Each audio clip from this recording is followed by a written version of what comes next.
저는 평범한 30대 여성입니다. 그리고 한 아이의 엄마이자 5년간의 결혼 생활을 마무리한 이혼녀, 소위 말하는 돌싱녀입니다. 지금은 이렇게 담담히 이야기할 수 있지만 그 시간 속에서는 말로 다 못할 감정들과 부딪혀야 했어요.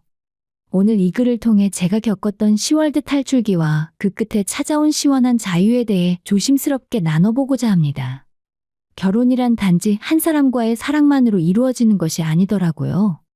저는 남편 한 사람만 보고 결혼했지만 그 사람의 가족까지도 함께 안고 가야 한다는 것을 너무 늦게 깨달았습니다. 가족은 힘이 되어야지 짐이 되면 안 된다는 말을 결혼 후에서야 진정으로 실감하게 되었죠. 결혼 전에 남편은 참 괜찮은 사람이었습니다. 배려심도 깊고 가정적이며 연애 시절 내내 저를 소중히 대해주었어요. 그래서 저는 연애와 결혼은 다르다는 말을 들을 때마다 마음속으로 반문하곤 했습니다. 아무리 그래도 사람이 그렇게까지 달라질까라고요. 그런 말들을 하는 사람들은 눈이 없거나 상대를 잘못 고른 것이라 생각했습니다. 저는 그런 일을 겪지 않기 위해 정말 신중히 고민했고 고르고 또 골라서 지금의 남편과 결혼을 결심했습니다. 하지만 제 예측은 보기 좋게 빗나가고 말았어요. 결혼은 마치 또 다른 세계로 입장하는 일이었고 그 문 너머에는 제가 미처 상상하지 못한 현실이 펼쳐져 있었습니다. 남편은 여전히 좋은 사람이었지만 함께 살면서 전에는 보지 못했던 모습들이 하나둘씩 드러나기 시작했어요. 그리고 그 뒤에는 훨씬 더 큰 그림자가 있었습니다. 바로 시어머니와 시댁 식구들이었습니다. 남편은 외동아들이었어요.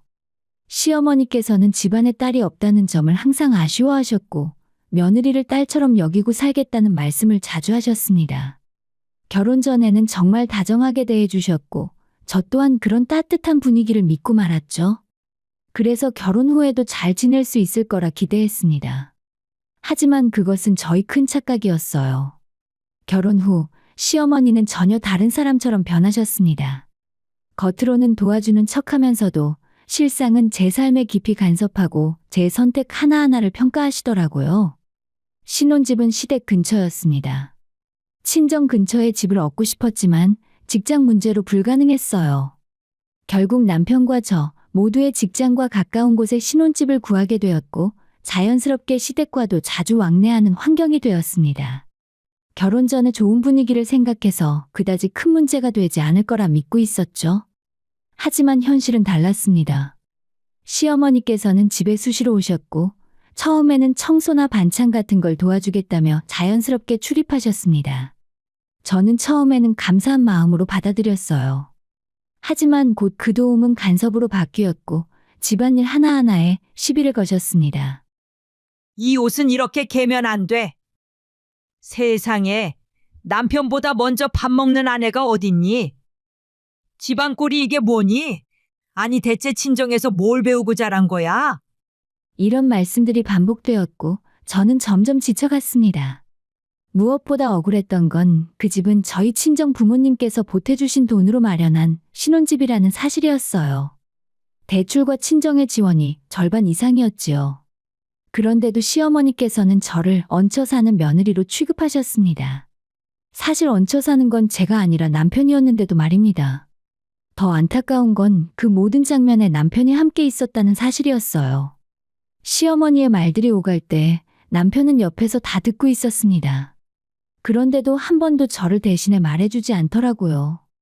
연애 시절엔 시집살이 같은 건 없을 거라며 만약 그런 일이 생기면 자신이 확실하게 제 편이 되어줄 거라던 사람이었는데 결혼 후에 그는 더 이상 제 편이 아니었습니다. 시어머니께서는 저에게 버르장머리 없는 며느리라고 말씀을 하셨어요. 결혼 전엔 딸처럼 아끼겠다고 하시더니 결혼 후엔 마치 감시자처럼 저를 옥죄셨습니다. 저는 견디다 못해 하고 싶은 말을 다 쏟아낸 적도 있었어요. 저도 일하는 사람인데 왜 저만 희생해야 하죠? 이 집도 제 친정 부모님이 도와주셔서 마련한 집이에요. 처음엔 딸처럼 아껴준다더니 왜 날 이렇게 못 잡아먹어서 안달이세요? 그제야 시어머니께서는 본색을 드러내셨습니다. 그분의 진짜 모습은 제가 상상했던 엄마 같은 시어머니가 아니었죠. 그 뒤로는 많은 일이 있었습니다. 새 아파트에 입주하던 날, 시어머니가 안방에 짐을 풀고 있었던 장면은 지금도 생생하게 남아있어요. 하지만 누가 진짜 주인이었고 누가 결국 그 집을 떠나야 했는지는 두말할 필요도 없었지요. 이제 저는 자유를 되찾았습니다. 이혼은 끝이 아니라 제 인생의 새로운 시작이었어요. 비로소 제 자신을 찾았고 후회 없는 삶을 살게 되었지만 그 당시를 떠올리면 아직도 악몽을 꿀 정도입니다. 남편과 결혼을 하고 얼마 지나지 않아 시어머니의 잔소리는 날이 갈수록 도를 넘고 있었습니다. 말대꾸는 기본이니 나중에 늙어서 힘없으면 학대라도 하겠네. 그렇게 말씀하시며 저를 마치 사람 대접할 수 없는 존재처럼 취급하셨습니다. 딸처럼 생각하니까 잔소리도 하고 가르치려는 거야. 잘했으면 내가 이러지도 않았지 않겠니? 라고 하며 자기 행동을 정당화하셨습니다. 시어머니께서는 제가 하는 말은 모두 쓸데없는 말대꾸로 치부하면서도 본인이 하는 말은 모두 옳은 말이라고 확신하셨습니다. 겉으로는 열린 사고를 지닌 사람처럼 행동하셨지만 실제로는 완고하고 자기중심적인 분이셨죠? 그런 상황이 반복될 때마다 남편에게 도움을 요청했습니다.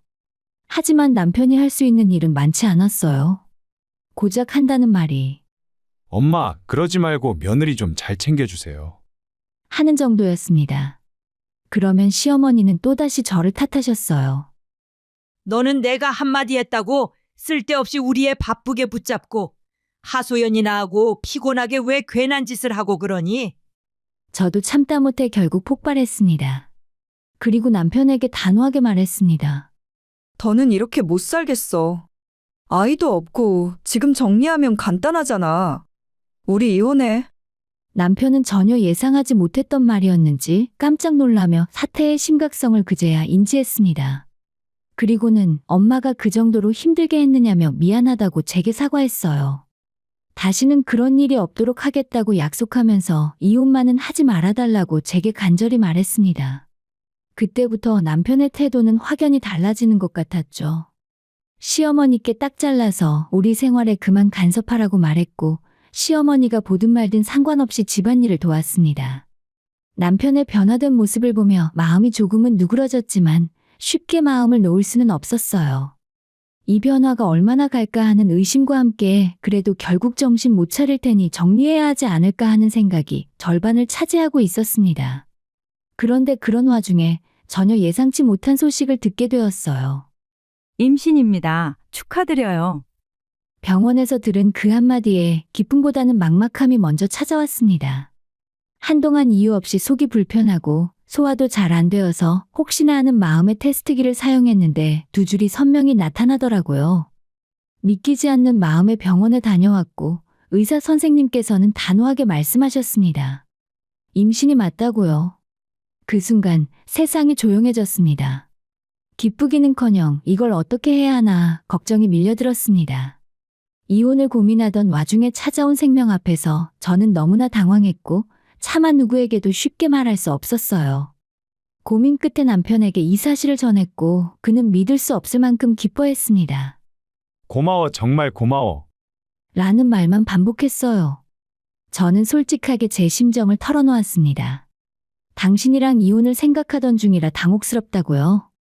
그러자 남편은 더더욱 놀란 표정이었고 절대 이혼은 안 된다고 다시 말했습니다. 남편은 아이를 참 좋아하는 사람이었어요. 지나가는 다른 집 아이들도 예뻐하며 눈을 떼지 못하던 사람이니 자기 아이가 생긴다는 사실에 얼마나 감격스러웠겠습니까? 그는 이번 한 번만 용서해달라며 진심 어린 사과를 했고 그동안의 태도를 진심으로 반성하며 앞으로는 절대 그런 일이 없도록 하겠다고 약속했습니다. 사실 남편은 변하고 있는 것 같았어요.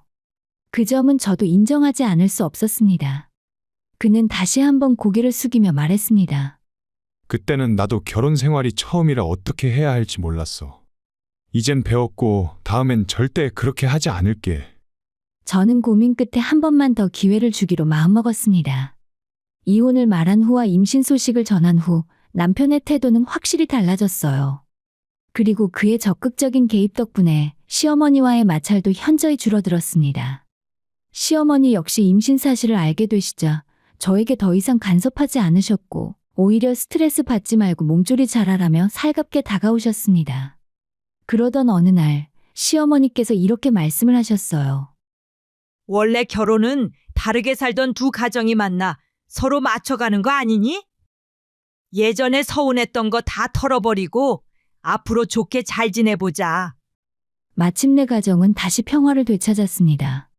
시간이 흐르고 저는 건강하게 아이를 출산했고 친정 부모님의 큰 도움으로 경기도의 신축 아파트 40평대 집으로 이사를 하게 되었습니다. 친정 부모님께서는 결혼 초에도 신혼집 마련을 도와주시더니 이번엔 출산 선물이라며 더 넓고 쾌적한 집을 마련해 주셨습니다. 처음에는 괜찮다며 손사래를 쳤지만 부모님께서는 시어머니랑 가까이 살아서 네가 너무 힘들었잖니. 이제는 조금이라도 편히 살아야지. 라며 아낌없이 도와주셨습니다. 아이가 자라면서 더 넓은 공간이 필요할 거라고 하시며 이번에도 따뜻한 손길을 내밀어 주셨습니다. 사실 저는 마음이 무거웠습니다. 결혼 후에도 부모님께 너무 많은 도움을 받는 것 같아 죄송했고 혹시 두 분의 노후를 제가 야금야금 갉아먹는 건 아닐까 하는 걱정도 들었습니다. 하지만 부모님께서는 오히려 담담하게 말씀하셨습니다. 부모가 자식 도와주는 게 당연하지. 남도 아니고 우리가 도와준다는데 뭐가 문제니? 그냥 잘 살아주면 그걸로 됐다. 다행히 아버지의 사업도 꾸준히 잘 되고 있어서 여유가 있는 편이셨습니다. 그런 부모님의 말씀이 감사하면서도 한편으로는 더욱 잘 살아야겠다는 책임감이 들었어요. 이사 소식을 들은 남편은 저보다도 더 기뻐했고 새 집을 보며 무척 만족스러워했습니다. 그러던 어느 날 시어머니께서 아이를 보러 집에 찾아오셨다가 말씀을 하셨어요. 집이 정말 좋네. 실제 평수보다 더 넓어 보이고 깔끔하니 참 괜찮다. 그리고는 안방을 유심히 보시더니 조심스럽게 이런 말씀을 덧붙이셨습니다. 근데 이 안방은 너희가 쓰기엔 좀 크지 않니? 화장실도 딸려 있고 옥방도 있고 혹시 내가 여기 들어와서 살면 어떨까? 집에서 지내면서 애도 봐주고 너희도 편하고 좋잖아. 그 순간 시어머니의 말에 저는 정신이 번쩍 들었습니다. 하도 새 집에 관심을 보이셔서 왜 그러시나 싶었는데 그 눈빛은 명백했어요. 아, 또 시작이구나. 시어머니와의 관계가 다시 좋아졌다고는 하지만 아무리 그래도 함께 한 집에서 살 만큼 편한 사이는 아니었습니다. 사실 시어머니와 사이가 아무리 좋아진다 해도 함께 살고 싶은 며느리가 과연 이 세상에 몇이나 있을까요? 제 생각에는 그런 며느리는 거의 없다고 단언할 수 있습니다. 육아와 살림으로 정신없는 나날 속에 시어머니까지 함께 생활하게 된다면 결국 모든 부담은 제 몫이 될 것이 뻔했어요. 발 디딜 틈도 없이 바쁘게 돌아가는 하루 속에서 시어머니까지 모셔야 한다면 저는 아마 지쳐 쓰러지고 말았을 겁니다. 그래서 저는 남편의 옆구리를 슬쩍슬쩍 찔렀습니다. 혹여나 어머니가 새집에 눈독을 들이지 않게 단단히 마음을 먹고 잘 정리하라고 눈치도 주고 말로도 강조했지요. 다행히 남편은 제 뜻을 이해해 주었고 저를 대신해 시어머니를 잘 설득해 주었습니다. 시어머니께서는 애 키우는 게 힘들지 않냐며 슬그머니 함께 지내자고 제안하셨지만 친정엄마나 도와주시는 분들도 계시고 베이비시터도 구할 예정이에요. 라고 정중히 말씀드리며 단호하게 거절했습니다.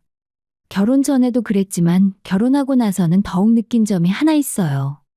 바로 시어머니와 며느리는 반드시 거리를 두고 살아야 평화롭다는 것입니다. 시어머니가 안방에 슬쩍 관심을 보였던 그때도 남편과 함께 적절하게 대응할 수 있었기에 큰 문제 없이 넘어갈 수 있었어요. 게다가 곧 새 집으로 이사를 가게 되면 시댁과도 물리적인 거리가 멀어지니 앞으로는 훨씬 더 편안한 삶이 펼쳐지리라 기대했습니다. 하지만 그런 저희 예상은 완전히 빗나가고야 말았죠. 이사 전날 정말 믿기 어려운 일이 벌어졌습니다. 이사를 하루 앞두고 저는 미리 옮겨둔 짐들을 정리를 하려고 새 집으로 향했어요. 도착하자마자 비밀번호를 누르고 문을 열었는데 현관 신발장에 낯익은 신발 한 켤레가 놓여 있었습니다. 아무도 없는 집에 웬 신발이지?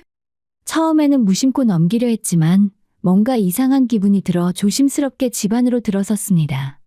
집 안은 여전히 텅 비어 있었고 제가 미리 옮겨둔 몇 가지 짐 외에는 아무것도 없었어요. 그런데 안방 문이 반쯤 열려 있었고 그 사이로 은은한 불빛이 새어나왔습니다.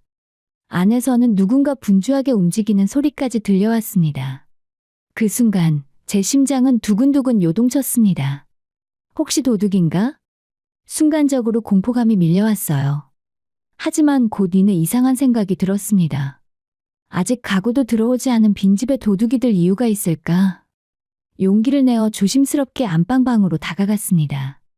그리고 문을 확 열며 소리쳤습니다. 누구세요? 그리고 그 안에서 저와 눈이 마주친 사람은 다름 아닌 시어머니셨습니다. 도둑이 아니라는 사실에 안도한 것도 잠시 이 상황이 도무지 납득이 가지 않았어요.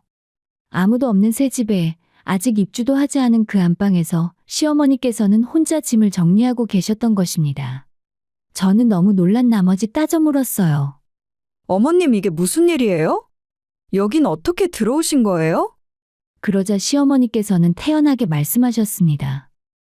아들한테는 다 이야기했는데 너는 아직 못 들었니? 내가 어떤 방에서 지낼까 고민했는데 아무래도 이 안방이 제일 괜찮더라고. 내가 윗사람인데 당연히 안방을 써야 하지 않겠니? 저는 그 말을 듣고 충격을 받았습니다. 아니, 이 방은 저희 부부가 쓰기로 한 안방이에요. 저한테는 아무 말도 없었는데 이런 중요한 걸 왜 저한테 먼저 상의하지 않으셨어요? 그러자 시어머니는 이렇게 말하셨어요. 바쁘다 보면 깜빡할 수도 있는 거 아니니? 어차피 이렇게 알게 됐잖아. 근데 혹시 같이 사는 거 싫어서 그래? 나는 너 도와주려고 그러는 건데 그렇게 싫은 티내니까 서운하다. 도와주시겠다는 말에 저는 더 이상 할 말을 잃었습니다. 아니, 대체 무엇을 도와주시겠다는 거예요? 그러자 시어머니께서는 담담하게 말씀하셨습니다. 손주 봐준다니까? 네가 애 키우느라 힘들까 봐 들어오려고 하는 거야. 그 말을 듣는 순간 저는 정말 기가 막혔습니다. 시어머니는 임신 사실을 알았을 때도 나는 이제 늙어서 애 키울 자신 없다. 애 맡길 생각이면 접어라. 단호하게 선을 그었던 분이셨어요. 그런 분이 이제 와서 갑자기 도와주겠다고 말씀하시니 그 말의 진정성이 느껴질 수 있을 리 없었습니다. 게다가 저와는 어떤 상의도 없이 혼자 남편에게만 말하고는 이미 짐까지 풀어놓은 상황이었어요. 저는 분명히 말씀드렸습니다. 시어머니께 아이를 맡길 생각은 전혀 없었고 그래서 육아휴직도 신청했으며 이후에는 베이비시터를 고용할 예정이라고요. 그랬기에 시어머니가 안방을 차지하고 앉아 애를 봐주겠다고 말씀하시는 그 모습이 제게는 어처구니 없게 느껴졌습니다. 저는 시어머니께 제 입장을 모두 말씀드렸죠. 이 상황이 너무도 황당했기 때문입니다. 그러자 시어머니께서는 뜻밖의 말씀을 하셨어요. 너 혹시 안방 못 쓰게 돼서 이러는 거니? 정말 세상에 속도 참 좁다. 내가 네 애 봐주려고 그러는 건데 안방 하나 못 내줘? 그렇게 야박하게 살지 마라. 시어머니인 내가 안방을 써야지 누가 써? 그 말씀을 들으면서 저는 제 귀를 의심했습니다. 언제부터 안방이 시어머니의 권리였을까요? 우리 부부가 신혼부터 함께 살며 지켜온 공간, 그리고 이제 겨우 제자리를 찾아가는 그 공간을 아무 말도 없이 당연히 시어머니 방이라고 정해버리시는 모습에 저는 참담함마저 느꼈습니다. 어머님, 이건 안방을 쓰고 안 쓰고의 문제가 아니에요. 같이 살겠다는 걸 사전상의도 없이 결정하시고 저 몰래 짐까지 푸신 그 태도가 문제라고요. 그렇게 조심스럽게 말씀드렸지만 시어머니는 제 진심은 들으려 하지 않으셨습니다. 제 반응을 그저 안방 하나 때문에 예민한 며느리 정도로 받아들이셨고 저를 속 좁은 사람으로 몰아가셨어요. 시어머니는 한 사람이고 우리는 부부인데 왜 둘이 좁은 방에 들어가고 혼자 넓은 안방을 써야 하는 걸까요? 그뿐만 아니라 저희가 먼저 이 집에 들어와 같이 살자고 권한 것도 아닌데 혼자 짐부터 들이면서 기정사실화하시는 모습에선 일말의 배려도 느껴지지 않았습니다. 심지어 손주 봐주려는 건데 이 정도면 안방 내줘야 하는 거 아니냐고까지 하셨어요. 그 말이 얼마나 생색처럼 들렸는지 모릅니다. 사실 대부분의 시어머니들은 며느리가 먼저 같이 살자고 권해도 불편하다며 사양하십니다. 왜냐하면 아들 며느리 부부가 더 편히 지내길 바라시기 때문인데 저희 시어머니는 달랐습니다. 저는 그때야 확실히 알게 되었습니다. 시어머니의 목적은 손주를 돌보기 위함이 아니었어요.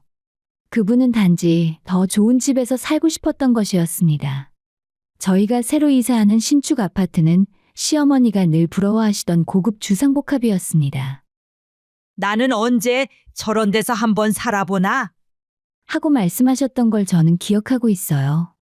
그런 와중에 저희가 이사를 가게 되었고, 시어머니는 그 기회를 소원풀 기회로 여기신 듯 했습니다. 결국 그 꿈을 이루기 위해 짐부터 싸들고 몰래 들어오신 거였죠. 저는 시어머니의 짐을 다시 하나하나 정리하며 말씀드렸어요. 어머님, 아직 결정된 거 하나도 없어요. 남편과 다시 이야기할 테니까 짐은 도로 가져가 주세요. 같이 살기 싫어서 이러는 거냐? 시어머니는 노발대발하셨고, 저는 침착하게 대답을 드렸습니다. 어머님 도움 없이도 아이는 충분히 잘 키울 수 있어요. 걱정 마시고 집으로 돌아가세요. 그렇게 저는 집으로 돌아와서 남편과의 2차전을 시작하게 되었습니다. 정말 화가 머리끝까지 나 있던 저는 남편이 퇴근해 돌아오자마자 아이를 재우고 시어머니와 있었던 일을 처음부터 끝까지 이야기했어요. 남편은 당황한 기색이 역력했고 미리 말하지 못해 미안하다고 했습니다. 하지만 그 뒤에 나온 말들은 저를 또다시 황당하게 만들었어요. 엄마가 애 봐주시려고 그러는 건데 그게 그렇게 싫어? 그리고 꼭 우리가 안방을 써야 하는 것도 아니잖아. 나는 나중에 이야기해도 당신이 좋게 받아들일 줄 알았지. 남편은 정말로 그렇게 생각했던 것이었습니다. 자신의 엄마가 그냥 얹혀 살려는 것도 아니고 집안일 돕고 애도 봐준다는데 왜 그러냐는 논리였죠. 엄마가 안방 사용하시면 좀 어때? 연세도 있으시고 집안 어른이시잖아. 당연히 좋은 방 쓰시게 해드려야지. 이 말에 저는 참을 수 없었습니다. 저는 조용히 하나하나 따져대기 시작했습니다. 당신 지금 말하는 게 말이 된다고 생각해? 같이 사는 집인데 그 중요한 걸 왜 나랑 상의하지 않고 마음대로 결정해? 그건 날 무시하는 거야. 그리고 어머니가 애를 본다고? 당신 진심으로 그렇게 믿어? 남편은 아무 말도 못했습니다. 저는 계속해서 따져 물었어요. 애기 낳기 전에도 어머님은 본인 힘들다고 절대 애한테 손 안 대겠다고 하셨잖아. 당신도 그거 같이 들어서 알고 있잖아. 그런 분이 갑자기 아이 봐주시겠다니까 좋다고 덜컥같이 사는 것도 모자라서 안방까지 내어주려고? 당신 엄마 소원 푼다는 명분으로 나는 또 고생하라고? 그 아파트는 우리 친정부모님이 큰맘 먹고 마련해 주신 집이야. 그걸 왜 당신 마음대로 결정해? 남편은 끝내 아무 말도 하지 못하고 서운한 표정만 지었습니다. 본인이 생각을 해봐도 제가 한 말이 어느 것 하나도 틀린 것이 없었기 때문이죠. 그날 저는 정말 오랜만에 남편과 크게 다투게 되었고 집안 분위기는 냉랭하게 얼어붙었습니다. 남편은 제가 시어머니와 함께 사는 걸 거부한 것에 대해 서운함을 내비쳤어요. 좋게 말하고 미리 양해를 구했으면 그나마 이해라도 했을 텐데 저는 차마 납득할 수 없었습니다. 만약 제가 그날 이사 갈 집에 미리 들르지 않았다면 이 모든 사실을 전혀 모른 채 다음날 이삿짐을 풀다가 황당함에 말문이 막혔을지도 모를 일이었죠. 그 일로 저는 남편에게 단호하게 말했습니다. 당신 엄마 소원이 뭐든 간에 그걸 내가 왜 들어줘야 해? 지금은 나도 힘든 시기야. 애 키우랴 살림하랴 정신없는 와중에 왜 어머님 수발까지 들어야 하냐고. 솔직히 당신도 알잖아. 당신 엄마는 날 도와줄 뿐이 아니야. 그러니까 더 이상 나를 힘들게 만들지 마. 그랬다간 당신까지 어머님 집으로 돌려보낼 수밖에 없어. 남편은 꿀먹은 벙어리처럼 아무 말도 하지 못했고 저는 그 이후로 더는 남편의 눈치를 보지 않았습니다. 서운하든 말든 저는 제 삶을 지키는 것이 더 중요했으니까요. 그런데 그렇게 마무리된 줄 알았던 상황 속에서 또 한 번 믿을 수 없는 일이 벌어지고 말았습니다. 다음 날 예정대로 이삿짐을 챙겨서 새 집으로 향했어요. 그런데 믿을 수 없는 일이 벌어졌습니다. 시어머니께서 버젓이 문 앞에 서서 우리를 맞이하고 계셨던 것입니다. 불안한 마음에 곧장 안방으로 향했더니 아니나 다를까 시어머니의 짐이 여전히 그 자리에 있더라고요. 저는 참지 못하고 말씀드렸습니다. 어머님, 어제 짐 정리해서 문 앞에 둔 거 못 보셨어요? 언제 또 오셔서 짐을 푸신 거예요? 이 집은 저희 부부의 공간이고 허락도 없이 이렇게 하시면 안 되는 거예요. 그러자 시어머니는 아예 에라 모르겠다는 심보로 나오셨습니다. 난 이 집에서 너희들이랑 같이 살 거야. 그리고 안방은 무조건 내가 쓸 거니까 그렇게 알아. 까딱하면 안방에 들어누워 배째라는 말이라도 나올 기세였습니다. 그 모습을 보며 저는 더 이상 기가 막히지도 않았어요. 정말 이 상황이 현실이 맞는지 의심스러울 정도였습니다. 그리고 그 옆에서 아무런 행동도 하지 않는 남편에게 더 이상 실망할 여지도 없다는 생각이 들었습니다. 이삿짐 기사님들은 짐 정리를 어디에 할지를 물어보며 저를 재촉했고 하는 수 없이 임시로 짐을 여기저기 흩어서 정리하게 했습니다. 정신없이 정리한 뒤 냉장고에 친정엄마가 보내주신 반찬을 넣고 있는데 시어머니께서 다가오셔서는 반찬통 뚜껑을 하나씩 열어보시더라고요. 그리고는 또 한 번 불난 집에 부채질을 하셨습니다. 아니 반찬이 이게 뭐니? 먹을 만한 게 하나도 없네. 고기 반찬 같은 것도 좀 보내달라고 해. 우리 아들은 고기 좋아하잖아. 너희 엄마한테 전화해서 불고기 좀 보내달라고 해. 한우로 말이다. 저는 그 말을 들으며 정말 이성을 잃을 뻔했습니다. 아니, 반찬 하나 안 해주신 분이 도대체 무슨 자격으로 제 친정엄마 반찬에 불평을 하시는 걸까요? 친정에서 아낌없이 도와준 것도 모자라 반찬까지 보내주셨는데 그걸 두고 이게 뭐냐며 불만을 쏟아내는 시어머니의 모습은 너무도 뻔뻔했습니다. 살림 한번 거들어준 적 없고 이 집 장만에 단돈 한 푼 보태신 것도 없는 분이 우리 부모님 덕만 보려는 그 태도가 참 우스워 보였습니다. 도대체 언제부터 남편의 입맛까지 친정부모님이 맞춰야 했을까요? 그런 생각이 들자 눈앞이 캄캄해졌습니다. 시어머니는 집에서 나갈 생각도 없고 남편은 해결할 의지도 없고 저는 앞으로의 삶이 훤히 그려지더라고요. 저 혼자 아이 돌보고 살림하고 시어머니 수발까지 들면서 제 몸은 서서히 무너져 갈 것입니다. 그런데 그 누구도 저에게 고맙다거나 미안하다는 말 한마디 하지 않겠지요. 그게 너무 분명하게 느껴졌어요. 그리고 그 순간 저는 마음을 굳혔습니다. 이 결혼 생활을 여기서 끝내야겠다고요.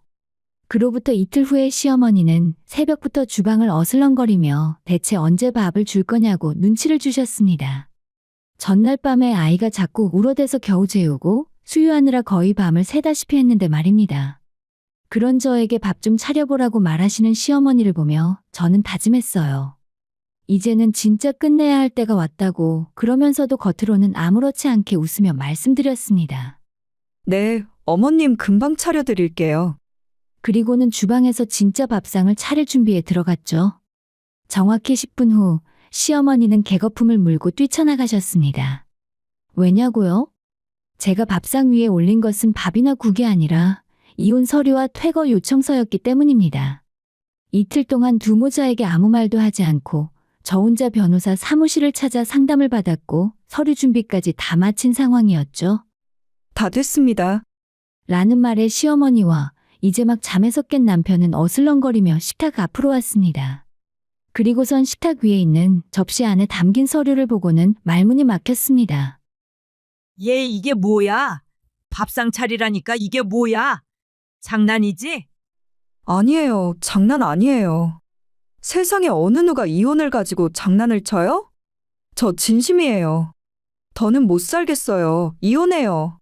당신이든 어머니든 이젠 지긋지긋하니까. 남편은 크게 당황해서 갑자기 왜 이러냐며 되물었습니다. 엄마 때문에 그래. 내가 당분간만 참아달라고 했잖아. 그걸 왜 내가 참아야 하지? 여긴 내 집이야.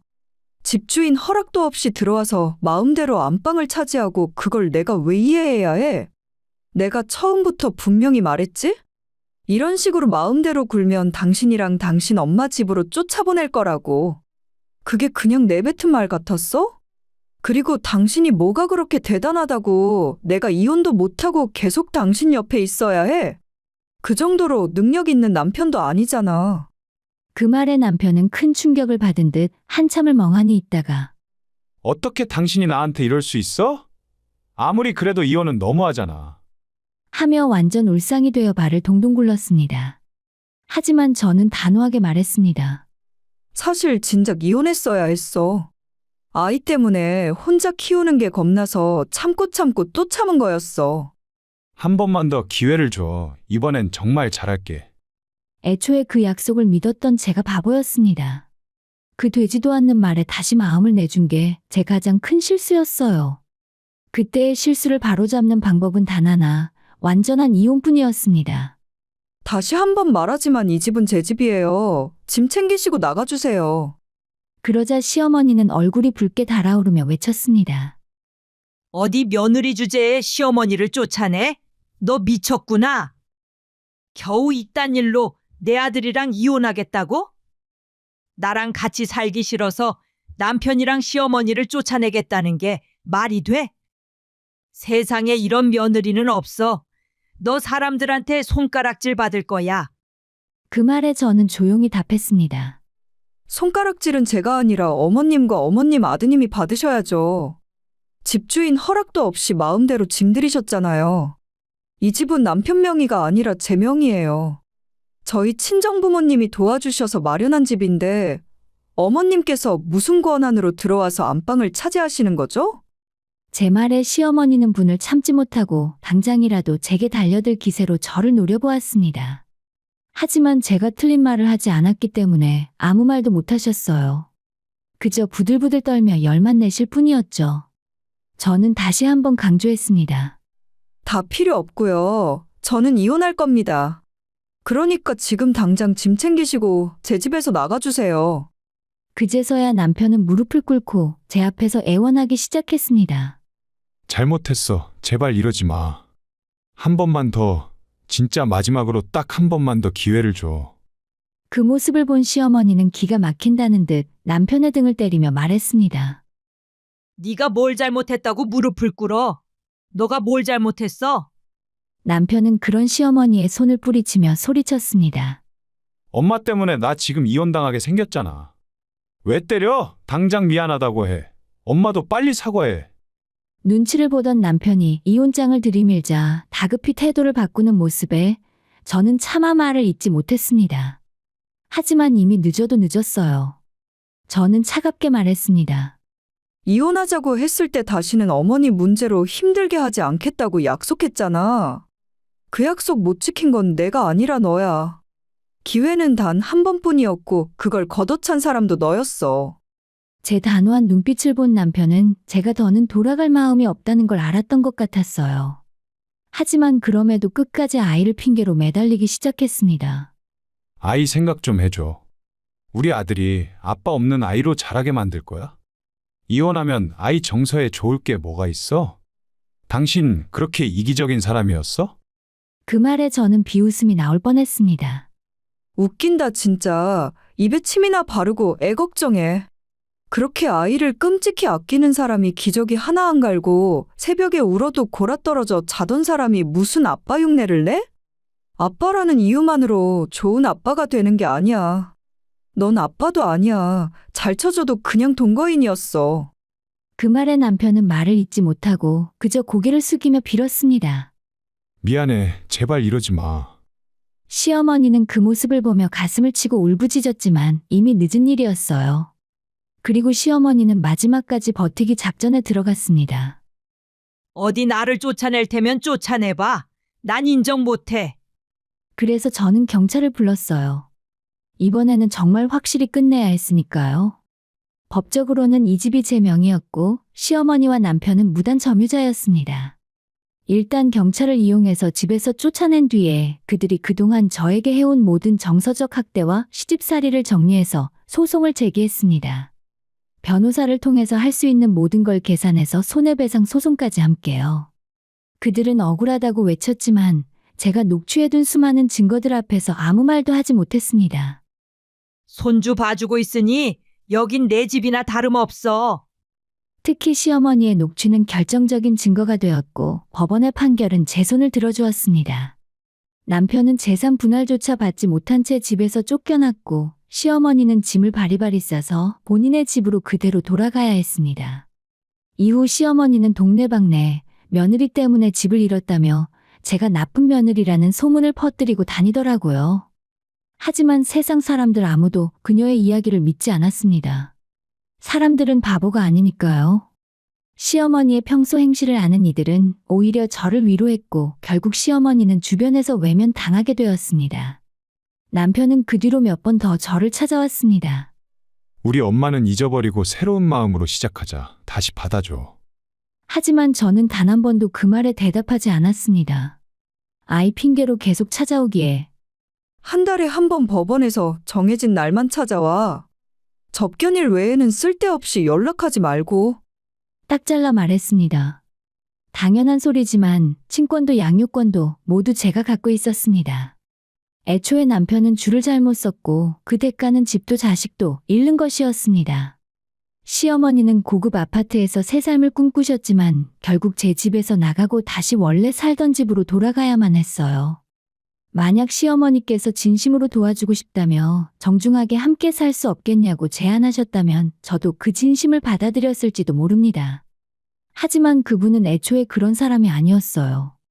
이 모든 일을 겪으며 저는 확실히 깨달았습니다. 가족이라는 이름으로 누군가를 지배하려는 사람은 결국 가족에게 외면당한다는 것을요. 지금 저는 아이와 함께 조용하고 평화로운 삶을 살고 있습니다. 친정 부모님의 따뜻한 도움 속에서 부족하지만 나름의 행복을 쌓아가며 지내고 있습니다. 저는 비록 멀리 돌아왔지만 이렇게 제 인생의 2막을 다시 시작했습니다.